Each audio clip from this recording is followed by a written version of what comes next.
బాగున్నారా? అందరికీ మరి సంక్రాంతి పండుగ యొక్క శుభాకాంక్షలండి.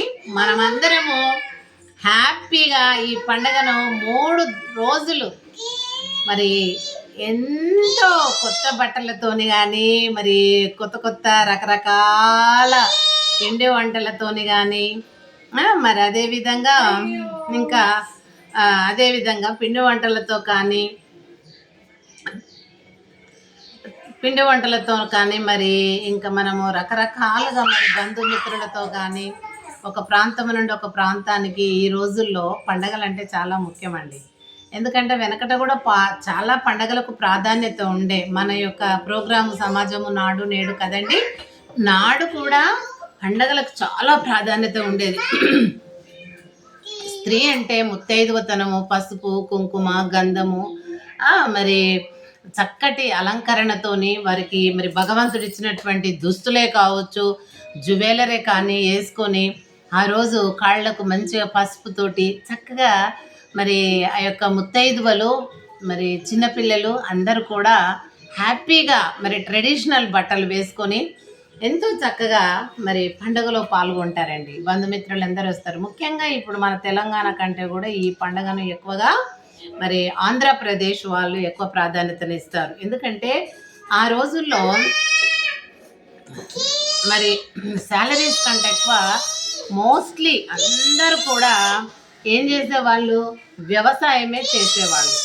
వ్యవసాయం ప్రాధాన్యత ఉంటుంది కాబట్టి కొత్త ధాన్యం అంతా కూడా రైతులు మరి ఆ సంవత్సరం అంతా కూడా కష్టపడి మరి ఎంతగానో కృషి చేసి మరి పంటలు పండిస్తారు కదండి. మరి ఇప్పుడు వరి కావచ్చు, గోధుమ కావచ్చు, రకరకాలుగా మరి ధాన్యం అంతా కూడా కూర్చుకొని మరి ఇంటికి తెచ్చుకొని మరి హ్యాపీగా ఆ రైతులు ఇంటి నిండా ధనధాన్యంతో ఉంటారండి. మరి అందుకని ఈ పండుగను మరి తెలంగాణ కంటే కూడా ఎక్కువగా మరి ఆంధ్ర ప్రజలు చాలా బాగా చేసుకుంటారు. ఇక మనం దాన్ని వర్ణించలేము. వాళ్ళ యొక్క తయారయ్యే విధానము ట్రెడిషనల్గా మరి స్త్రీలందరూ కూడా పిల్లలు కూడా ఆయా ట్రెడిషనల్ బట్టలతోటి లంగా ఓనీలు మరి వారికి ఉన్నటువంటి జ్యువెలరీ మరి పెద్దవాళ్ళు కూడా పట్టు చీరలు ఇలా సంతోష సంబరాలతోనే మరి చేసుకుంటారండి. ఇంకా పోతే ప్రతి ఎక్కడున్నా వాళ్ళందరూ కూడా ఈ యొక్క సంక్రాంతి పండుగప్పుడు వారి స్వగ్రామాలకు వెళుతారు. ఇప్పుడు ఎక్కువగా ఆంధ్రప్రదేశ్ వాళ్ళంతా కూడా తెలంగాణలో ఉంటున్నారు కదా. వాళ్ళంతా కూడా వారి ప్రాంతము, వారి వాతావరణము, వారి యొక్క సంబరాలన్నీ కూడా తెలంగాణలో చెయ్యరండి. ఆంధ్రాకి వెళ్ళి వాళ్ళ స్వగ్రామాలలో ఇరుగు పొరుగు ఆ లొకేషన్లో ఉన్నటువంటి వాళ్ళందరితో కలిసిపోవడము, మరి చక్కగా ముచ్చట్లు కానీ పిండి వంటలు కానీ మరి 2-3 కూడి ఆ ఇంటి నిండా ఎంతో చక్కటి ఆనందాల సంతోషాల వెల్లివిరుస్తాయి.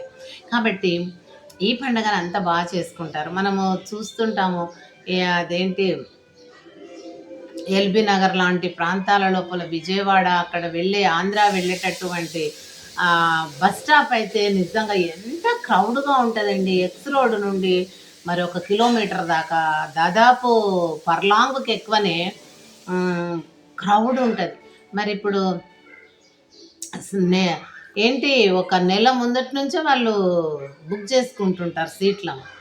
కొంతమంది ట్రైన్లో చేసుకుంటారు, కొంతమంది బస్సుల్లో చేసుకుంటారు. అవి దొరకకపోతే ప్రైవేట్ వాహనాలు వాడుకుంటారు. ఈ రకంగా ఎంత కష్టమైనా కూడా వాళ్ళు మాత్రం ఆంధ్రప్రదేశ్కి చేరుకుంటారు, మరి చక్కగా చేసుకుంటారు. మరి ఇవాళ రోజైతే మరి భోగి మంటలు వేస్తారు. ఇక చలికాలానికి స్వస్తి చెప్తారు కాబట్టి భోగి మంటలతోని పిల్లలందరూ కూడా స్నానాలు చేయించి వారికి ఉన్నటువంటి ఆభరణాలు ధరింపచేసి ఆ ట్రెడిషనల్ లంగా జాకెట్లు వేసి వాళ్ళ జుట్టుతోని చక్కగా వాళ్ళకి అల్లి ఏం చేస్తారు, చక్కగా వాళ్ళకు భోగి పండ్లు పోస్తారు. ఆ భోగి పండ్లు పోసి పిల్లలను ఆశీర్వాదిస్తారు పెద్దవాళ్ళు. అలాగే మరి రేపైతే చక్కగా మరి మకర సంక్రాంతి. ఆ రోజు చాలామంది శబరికి కూడా వెళ్తూ ఉంటారు. అయ్యప్పల స్వాములయ్యి అక్కడ మనకి అది నిజం అబద్ధం అనేది అయితే పోయి చూడలేదు. అక్కడ శబరిలో హిల్స్ ఉంటాయి కదా, హిల్స్ మధ్యలో ఫస్ట్ సన్ అక్కడికి వస్తుందట.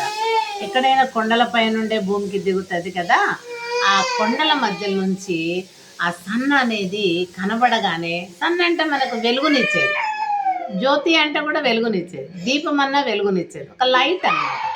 ఆ సన్ లైట్ అనేది లేత కిరణాలతోనే ఆ కొండల మధ్య నుంచి మనకు ప్రకాశింప చేసి కనబడతాడు. అప్పుడు మకర సంక్రాంతి, మకర జ్యోతి అని చెప్పిపోయినటువంటి అయ్యప్పలు కానీ, మరి ఆ ప్రాంతంలో ఉన్న వాళ్ళు కానీ, వివిధ ప్రాంతాలలో ఉన్నటువంటి ప్రతి ఒక్కరు కూడా ఆ జ్యోతిని ఆలింగనం చేసుకొని మరి మొక్కుకొని వస్తూ ఉంటారు. అంత ప్రాధాన్యత ఇస్తారు. మరి అదంట ఆ రోజే కనబడుతుందని మన యొక్క హిందూ నమ్మకము. మరి ఆ రకంగా చేసుకుంటారు. అదేవిధంగా మరి పొంగల్ అన్ని కొత్త బియ్యము, ఎందుకంటే ధాన్యం అంతా ఇంటిలోకి చేరుకుంటుంది కదా, వరి పంటతోని వచ్చినటువంటి ఆ కొత్త బియ్యమును మరి చక్కగా స్వీట్తోని, షుగర్తో కానీ అట్లా వేసి, మరి అందులో కొన్ని ఇంకా ఒక్కొక్క స్త్రీ ఒక్కొక్క రకంగా మరి ఇన్నోవేషన్గా రకరకాలుగా మరి అది పొంగల్ వండి వచ్చిన వాళ్లకు ప్రసాదంగా పెట్టడము, పంచి పెట్టడము, వాళ్ళు తినడము, ఈ రకమైనటువంటి పద్ధతి ట్రెడిషనల్ వాళ్ళలో మరి ఆంధ్ర వాళ్ళు బాగా చేస్తారండి. మరి తెలంగాణ చేయదా అంటే తెలంగాణలో కూడా చేస్తారు, కానీ అంత ఎక్కువగా చేయరు. ఎందుకంటే అక్కడ ఆంధ్ర మన ధాన్యాగారం అండి పేరు ఆంధ్రాకి. మన మొత్తము ఈ ట్విన్ స్టేట్స్కి, ఈ 2 స్టేట్లకి ధాన్యాగారము, ధాన్య బండాగారము అంటే ఒక గోదాం లాంటిది ఆహారాన్ని అందించేది. ఏది? ఆంధ్రప్రదేశ్.